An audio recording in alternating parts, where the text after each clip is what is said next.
లోక్సభ ఎన్నికలు దేశవ్యాప్తంగా పూర్తిగా వస్తున్నాయి. జూన్ 4వ తారీఖు నాడు ఫలితాలు కూడా రాబోతున్నాయి.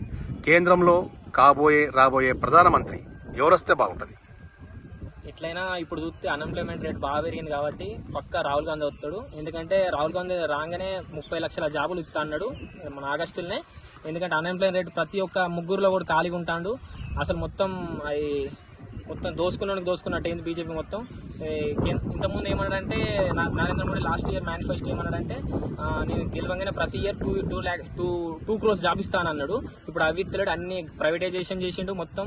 అసలు గవర్నమెంట్ సెక్టర్ మొత్తం ఆగం చేసిండు. అసలు గవర్నమెంటే పట్టించుకోలేదు చక్కగా. అసలు డెవలప్మెంట్ కూడా చక్కలేదు. ఇప్పుడు సౌత్ ఇండియా ఒక దిక్కు ఉంది, నార్త్ ఇండియా ఒక దిక్కు ఉన్నది. సౌత్ ఇండియా ఎంత డెవలప్ అయింది ఒకసారి చూడండి. ఎందుకంటే ఇవన్నీ ప్రాంతీయ పార్టీలు. నార్త్ ఇండియా బీజేపీ ఉన్నది కాబట్టి అసలు డెవలప్ అనేది లేదు. అంత నార్త్ ఇండియా నుంచి సౌత్ ఇండియాకి వస్తారు.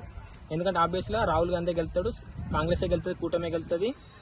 కాంగ్రెస్ కూడా ఎన్ని గెలుతుంటే 331 సీట్లు గెలుతుంది పక్కా. 100% గ్యారంటీ ఇస్తాను మనం. ఇక్కడ నరేంద్ర మోడీ మరొక్కసారి ప్రధానమంత్రి కాబోతున్నారని చెప్పేసి చాలా మంది వాయిస్ వినపడతా ఉంది. అది కలలే. ఎందుకంటే చూస్తారు ప్రజలందరూ అన్ఎంప్లాయ్మెంట్ రేట్ వల్ల స్టూడెంట్స్ అందరూ ఎట్లా వెళ్ళవచ్చు. తెలంగాణలో ఇంతకుముందు అన్ఎంప్లాయ్మెంట్ రేట్ వల్ల ఒక్కొక్క రోడ్ల మీదకి వచ్చేళ్ళు. ఇప్పుడు మళ్ళీ అది కూడా బీజేపీ ఉన్నంత వరకు కూడా అది అట్లే సేమ్.